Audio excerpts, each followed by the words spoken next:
What do you want in this life? We're going to talk about the connection between what you want and you have to wait till I come back from this really cool music that I played with my own hands.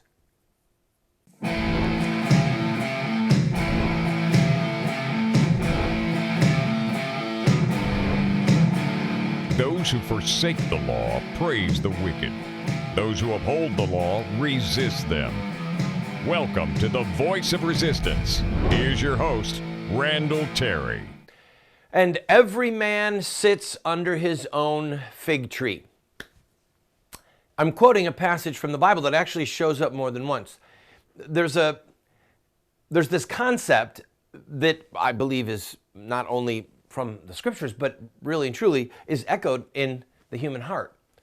Not all people, but most people want to just be at peace and to be with their family. And that's what that passage says. It says that they're with their children under their own fig tree. I'll come back to that in a minute. But did you know that St. Augustine said that the end of war, the goal of war, is peace? And he also said that even the tyrant, what he really wants is peace. He wants everyone to bend to his will, to submit their will to his will. And everyone gets to live peacefully. Please note, you can be peaceful and be a slave as long as you don't resist. All right, coming back to every man living under their own fig tree. I was at the British Museum a few years ago. And by the way, I'm going to bring this all the way around. Believe it or not, I'm going to bring it all the way around to this presidential election. Stay with me, it's exciting. I was at the British Museum, which is probably the best museum in the world. Maybe the Louvre in France, or I've been as well. But if you're going to take a short trip, if you're going to take a trip overseas, can I go on a quick rabbit trail? All right. If you're going to take one trip, just one trip overseas in your whole life, go to Rome. Go to Rome. If you're going to take two trips, go to Jerusalem. Rome, Jerusalem. Jerusalem is about what was lost. Rome is about what was won. All right, Jerusalem, the Jews lost the temple. Really, the Holy Land was overrun by Muslims for centuries. The Church of the Holy Sepulchre, where Jesus was crucified and where he was died, it's all under one huge roof. It's magnificent. But it's a much more sad city because you see all that was lost. Rome, on the other hand, is about what was won, where the Church of Jesus Christ conquered the pagan Roman Empire. I've been to Rome many times, spent my honeymoon there, went there to write a book. So I just love Rome. I love it, I love it, I love it. But if you get to go to Rome and you get to go to Jerusalem, in my opinion, now the first two are fact, all right? They're fact. This is where you need to go, Rome and Jerusalem. That's a fact. The only issue would be which city first. But after that, I would recommend, this is no longer fact, I would recommend England, to go to London.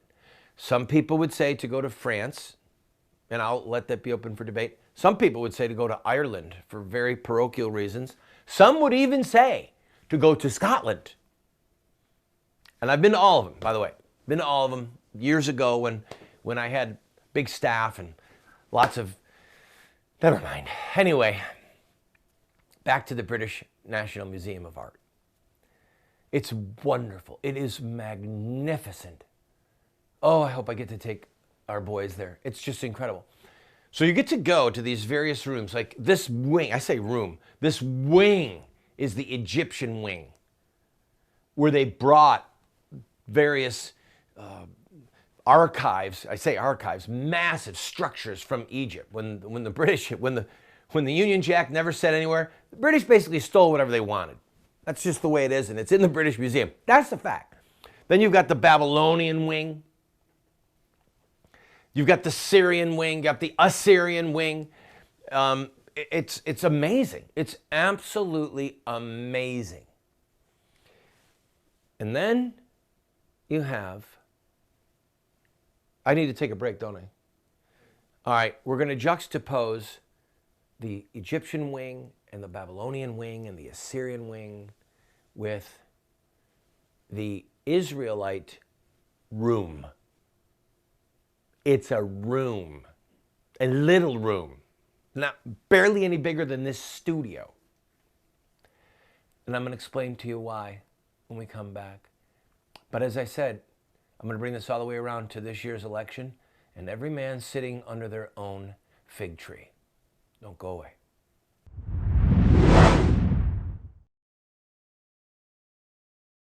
I am going to be 57 years old. April 25th, 1959, the doctor came out and told my dad, it's a boy. And I would like to ask you, if you are enjoying this program, to help us with a $57 gift.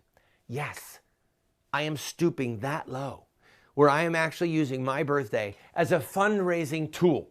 Now, by the way, I'm not going to take the $57. You go to that website that you see there and look for the button on the page that says birthday, okay?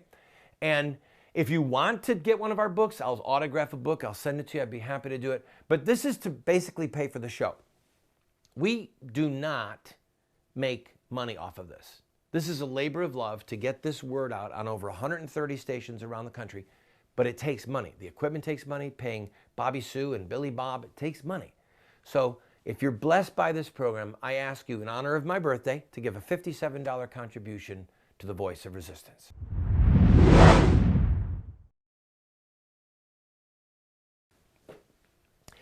So I'm in the British National Museum, and at the time that I got to go there, I was intensely studying certain aspects of the scripture and their connection to governance and their relationship to human history.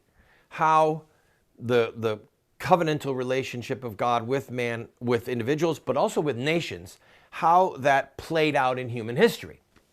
So I was like a boy, you know, in a candy store and just seeing all these magnificent archives and remnants and relics. It's just amazing. And then when I finally saw the sign for the Israel room, I was like, yes! And I go around the corner and I go in and it's poorly lit and it's really small. It's just one room. And guess what's in it? There's a model of the temple. There was a Hebrew scriptures. And there were some broken pieces of pottery. And there were some pieces of silverware. Basically, that's it. When you go down the Babylonian wing, massive gates. These huge stone idols in the Egyptian room, massive, just like the power and the authority. And in the Israel room, there's a temple and there's cutlery, dishes, and the scriptures. There might have been a couple other things, but that's what I remember. There might have been like a mock-up of what the high priest wore, his outfit. And as you can imagine, I was disappointed. And then it hit me. It hit me like a ton of bricks. It's because Israel was free. They were a free people. They had the law of God. Babylon, Egypt, these were massive slave empires. The Romans, the reason they could build the Colosseum, the reason they could build the Forum, and all these pagan temples is they had a massive slave labor force. These massive structures that you can see in the British Museum, and then you can go to Rome, etc. The reason you can see them is because these were pagan nations under pagan laws where a massive portion of the populace, depending on the nation, was in effect a slave labor force. The Greeks, just go down the line. And Israel was free. So they didn't have all these massive structures built by slave laborers. They had cutlery. They were civilized. Every man could sit under his fig tree And they made the model of the temple because the temple is where they had the true God dwelling between the cherubim, the law inside of the ark, Aaron's rod that budded. It was truth. And truth, true justice, as given by the Almighty, enabled people to sit under their own fig tree. They didn't have a cruel whip over their back like they did in Egypt. They got to enjoy their wife and their children. And the Israelites, in the law of God given to them by God, had rules about how they built their homes. Leaving an uncovered hole, a well. If they had an animal that had a habit of goring someone, they had rules that developed what we would call civilization. Civilization with freedom. The Egyptians had a civilization. It was based upon a slave labor force. The Babylonians did. The Romans did. They had a civilization. They had a level of peace because they were able to browbeat a great portion of the population into peaceful submission, into slavery. But the Jews had the law of God. And the king of Israel, do you remember what the king of Israel was required to do? Every year he was required to write an entire copy of the law of God once a year. If that's my memory is correct, he was supposed to write it with his own hand. Not just read it, to write it. Because God wanted him to know he wasn't the boss. The king is not the boss. You don't get to behave like the pagan kings. You don't get to have all of Israel as your slave labor force. You stand before me just as they do. You have to come to the same temple as they do. In fact, O king, you're not even allowed to do sacrifices. One of the kings of Israel tried to go in and do a sacrifice, and God struck him with leprosy in his head because he dared to try and assume to himself the office of the priest. If you look at Egypt or Rome, when you see the leader, you see the Pharaoh, you see God. When you see the Roman emperor, you see God. It was all a lie. But that God used his authority and his power unjustly to create a slave labor force and to basically create a slave state. Not Israel. Not Israel. Do you see where this is headed? Well, it's very simple. The nations that have the laws of their culture that most accurately reflect what God gave to Moses on Mount Sinai, they have the most freedom. If you were to take the ruins of America versus the ruins of other nations, you're going to find a lot of cutlery. You're going to find home after home after home after home where people got to sit under their own fig tree. They got to enjoy their wives and their children. They got to be free. They had peace, but they had liberty as well, as the Jews did. But what's happening right now, to bring this all the way around, is we have been drifting steadily, slowly, dangerously from a free people to a slave labor force on the federal plantation. Let me make my point when I come back from this break. Stay with me.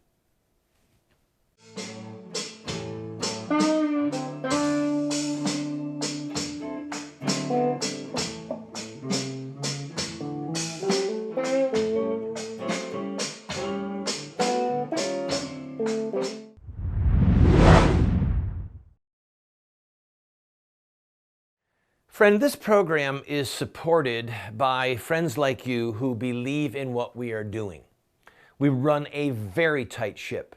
Thankfully, we are on over 130 stations across the country, having tremendous impact. We get emails every day. We get letters in the mail, not every day, but almost every day. We hear from people who love what we're doing.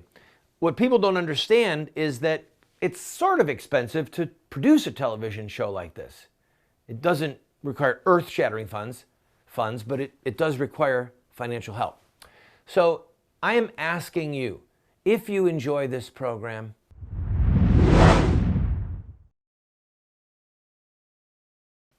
I'm fact-checking myself because we do this show without a teleprompter. I don't know if I should be embarrassed or if I should be proud of that fact. Deuteronomy chapter 17. This is talking about the rules for the king, okay? Now it shall come about when he sits on the throne of his kingdom, he shall write for himself a copy of this law on a scroll in the presence of the Levitical priests. It shall be with him, and he shall read it all the days of his life, that he may learn to fear the Lord his God by carefully observing all the words of this law and these statutes. That's Deuteronomy chapter 17, verses 18 and 19. So he didn't write a copy every year. He was to read it all the days of his life. He was to write one copy in the presence of the priests. They're checking his work. He doesn't get to say, oh yeah, guys, I'll do it tonight. I'm good. You go ahead, relax. And then he calls one of his brothers or his servants, hey, come here, write this out for me. No. He is required by God to write a copy of the 5 books of the law. Do you know how long that would take? In the presence of the Levites. All right, it's your shift. You got to go watch the king for the next 2 hours. His penmanship is just go and do your job. So that he may know to observe all the statutes, all the laws, so that he will keep them. All right, let's bring this all the way around. The primary purpose of law, according to Romans chapter 13, is to punish evildoers. All right? Paul wrote, I believe to Timothy, he said, the law is not for the just, but for the unjust. It's for the murderers of mothers and the murderers of fathers. You have law to punish evildoers, but you also have it to suppress evil deeds through fear of punishment. All right? Many people don't commit crimes, not because they don't want to commit the crime, but because they're afraid of the punishment that they will pay. So, if you look at the scriptures, what the king was required to write with his own hand, you'll see that the primary purpose of the law as regarding criminal prosecution was negative, meaning if you do this, you get punished. There were few, if any, I'm trying to strain my brain here, of negative, positive punishments. In other words, they were required to leave the gleanings of their fields so that the poor of the land might eat. So if you had a successful farm, you were required to leave the edges of your field for the poor to come and to take the food. And they were not stealing. This was God's welfare system. You were also required to allow people to walk into your field of standing grain. All right? Now remember, you're a farmer. You've got a beautiful, you follow me? You're still with me? You've got a huge grain field. And you were required to let the poor walk into the field and to grab the grains and to rub them between their hands and to eat them. And they could eat everything that they could stomach, they could eat standing in your field. And it's not theft. They couldn't take anything out, but they could go in and eat. I used to watch when I read the scriptures, the gospel, where it says that Jesus and his apostles were going on the Sabbath day through a grain field and they were eating. And then the Pharisees were saying, why is it that your disciples do that which is not lawful? They're picking, wheat on the Sabbath day. And I used to think, they're stealing someone's grain. Forget about the Sabbath. They're in someone else's field. They're taking the guy's grain. That was before I studied the law of Moses. In the law, they were allowed to go in and take someone's grain and to eat it. All right? Couldn't steal anything else. And then they were to leave, the farmer was to leave the gleaning around the field. The gleanings are just a little bit so that people could come and that they could harvest, that they could take home. Guess what the punishment was if you refused to allow someone to come into your field to eat standing grain, or if you cut the gleanings and you said, I'm not leaving gleanings for the poor? Guess what your punishment was? This is scary. I'll be right back.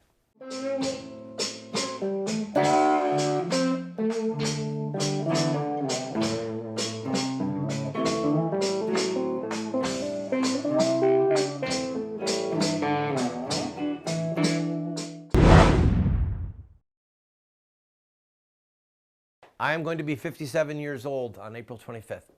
And I am asking you to pray for me, pray for our TV show. And if you have been blessed by this program, I'm asking you to give, if you're able to, a $57 gift. Yes, I'm using my birthday as a shameless fundraising ploy. This program, the studio, the staff, all of the expenses that it takes to put up a good TV show, it costs money, and the money comes from viewers like you, from supporters. So, by the way, if you want to give $570, do it. Randall, what do you want for your birthday? There is a guitar that I would like, but I'm not going to do that. These gifts are not going to go for that. Can they email me? Can they email me and say, I want to buy a guitar for you? All right. Anyway, do $57 if you possibly can to help with this program. I thank you in advance, and I ask you for your prayers that we could keep doing a great show. Huh? Throw us a $10 or a $20 bill every once in a while, or even a $50 or a $100 check. You see the address there on the screen.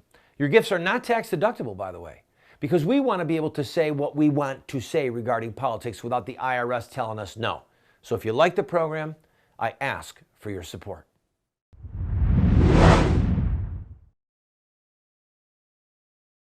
The cliffhanger. What was the civil punishment if you refused to let someone come in and take some of your standing grain, or you refused to leave the gleanings? Guess what the civil punishment was? You ready? Nothing. Nothing. Nothing. But God said to do it. I know. No civil punishment. But there's one other thing God said. He said, be careful how you treat the orphan, the alien, the widow. He said, remember that you were aliens in a strange land. Be careful how you treat them. Because if you misuse them, if you mistreat them, and they cry to me, I will hear their cry. And I will make your wife a widow. And I will make your children orphans. God says, I'll kill you. So let's say that there was a man who had a big, beautiful field, and the poor would come and they would just want to go and have a few. Get out of here, you poor people. Leave, get out. And you, my harvesters, cut down all of the gleanings. Oh, they're lazy. That's why they're poor, they're lazy. A widow comes up, please, sir, could I just take some for me and my child, my orphan son? Get out of here. Deep trouble. God says, be careful how you treat the widow. Be careful how you treat the orphan. If you mistreat them and they cry out to me, I'll hear their cry, and I'll make your wife a widow, and I'll make your children orphans. I'll kill you. Now that's in very stark contradiction to what we have in America. In America today, bringing this all the way back around to you sitting under your own fig tree, enjoying the fruit of your labor, enjoying your cutlery, like the Israel room. In America today, you're required to, if you're a working person, you're required to work off the sweat of your brow to make a living for yourself. And if you make enough money, you're required to have other people live off the sweat of your brow. And if you don't do it, if you refuse, then you get to go to prison for tax evasion. Unlike in the scriptures. But also, people who were able-bodied were required to work. Okay? Our system in America is messed up. I'm running out of time, so I don't have time to go there. Let's just bring it up to go further. You can do the math in your head, all right? This election, we may, as a country, we may have already gone past the point of no return. The reason that I'm so thrilled that Trump and Cruz are the last two men standing is because they're both anti-establishment. They both want to secure our border. They both say they're pro-life. They both say that they're for marriage as God instituted it. They both say they want judges on the Supreme Court like Anton Scalia. God rest his soul. But we're way past partisan politics. We're way past Republican versus Democrat. We have become in many ways like the Babylonian Empire and the Egyptian Empire. Slave states. And where the state is trying to force the church to do evil, wicked things. We're in trouble. We're in trouble. And it may be that if we don't turn this around, someday there'll be an American room in some museum. And they'll discuss that it used to be like this. And then maybe they'll see the great monuments of the testimony of our enslavement to our own government, where we were those slave force on the federal plantation begging for a morsel from Uncle Sam's sack that he stole from other people.